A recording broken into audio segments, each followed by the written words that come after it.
Hello बच्चों, कैसे आप लोग। I'm Tarna Gupta, your math teacher, your mentor. Welcome to my channel Maths by Tarna।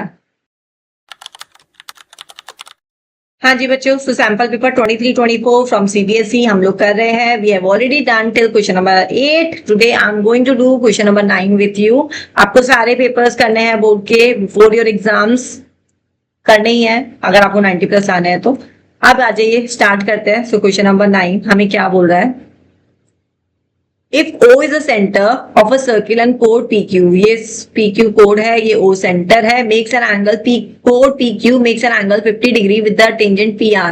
ये chord है, ये tangent है, कितना डिग्री का एंगल बना रहा है, 50 डिग्री का एंगल बना रहा है। At the point of contact P, then the angle separated by the chord at the center। ठीक है जी, तो हमें क्या निकालना है, हमें ये वाला एंगल निकालना है कि कितना डिग्री का एंगल बना रहा है by the at the centre पे कितना एंगल बना रहा है। ठीक है, बहुत इजी है। अगर मैं छोटा सा ट्रायंगल उठा के आपके लिए लेके आ जाऊं नीचे, इस तरीके का ही है, राइट। अगर आप थोड़ा सा सोचो तो हमने किया हुआ है कि टेंजेंट और सेंटर, रेडियस से और टेंजेंट कितना डिग्री का एंगल बनाता है, 90 डिग्री का एंगल बनाता है। तो 90 - 50 करूंगी तो ये मेरे पास कितने डिग्री का एंगल आ जाएगा, 40 आ जाएगा। 90 - 50 तो कितने डिग्री का एंगल आ गया, ये मेरे पास 40 आ गया। अब देखो ना, ये भी ओपी भी रेडियस है, ओक्यू भी रेडियस है, तो आइसोसेलेस ट्रायंगल प्रॉपर्टी। ठीक है, ये दोनों एंगल इक्वल होंगे तो ये भी 40 डिग्री हो जाएगा। ये 40 है, ये 40 है, 80। ये कितने डिग्री का एंगल होगा, 100 डिग्री का। तो ये हमारा आंसर आ जाएगा 100 डिग्री। इजी था क्वेश्चन, बहुत इजी था।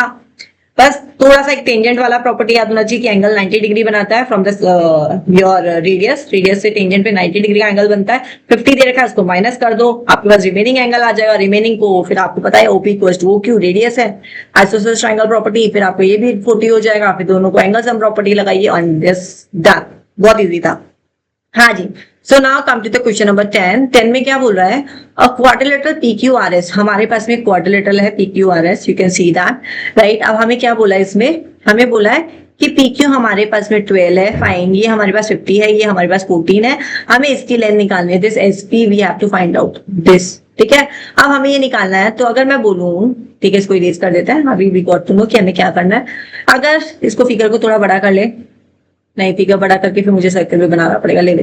हाँ जी, तो देखो इसको अगर मैं बोलूं कि ये मेरा x है, ये मेरा x है, तो ये भी x हो जाएगा, राइट। आधा वाला टेंजेंट, क्यों, क्योंकि ये अगर मैं नाम दे दूंगी इसको M N O Q दे देता है इसको, है ना। तो ये हमारा इक्वल हो जाएगा। इतना भी रहने दीजिए, एमसीक्यू क्वेश्चन है ना। बस आपको ये सब कुछ पता होना चाहिए कि टेंजेंट पे ये वाला और ये वाला इक्वल होता है, ये वाला और ये वाला इक्वल होता है, ये एक्सटीरियर पॉइंट से इक्वल होता है टेंजेंट, और ये वाला पार्ट इक्वल होता है। तो ये अगर x है, ये भी x है, तो ये कितना हो जाएगा, दिस इज 14 - x। ये कितना हो जाएगा, ये 14 - x। 15 में से 14 - x को सब्ट्रैक्ट कर दो, ये आ जाएगा तुम्हारे पास में 1 + x। ये 1 + x हो गया तो ये भी 1 + x। ये 1 + x हो गया तो 12 में से माइनस कर दो 1 + x, तो ये आपके पास हो जाएगा 11 - x। ये हो गया आपके पास में 11 - x, तो ये भी आपके पास में क्या हो जाएगा, 11 - x। अब हमारे पास में SP क्या आ गया, 11 - x + x। तो इनको सॉल्व कर देंगे, हमारे पास में आंसर आ जाएगा 11 सेंटीमीटर। इस तरीके से कीजिए, आंसर आ जाएगा। बेटा एमसीक्यू क्वेश्चन था ना, इसलिए मैंने डिटेल में समझाया भी नहीं। नहीं तो अगर ये 2 मार्क का क्वेश्चन आता ना तो आपको सारी प्रॉपर्टीज एक्सप्लेन करके आनी पड़ती कि हमारा नेमिंग लेके टेंजेंट पे, तो tangent from the exterior points are equal, वो पूरे पॉइंट्स आपको इक्वल बता के फिर आपको ये काम करना पड़ता। बट एमसीक्यू था, you can do it like this way, जैसे मैंने आपको समझाया वैसे कर दीजिए, आपका आंसर आ जाएगा। टिक करके आ जाइए, आपको नंबर भी मिल जाएंगे। ठीक है, चलो बाय बाय।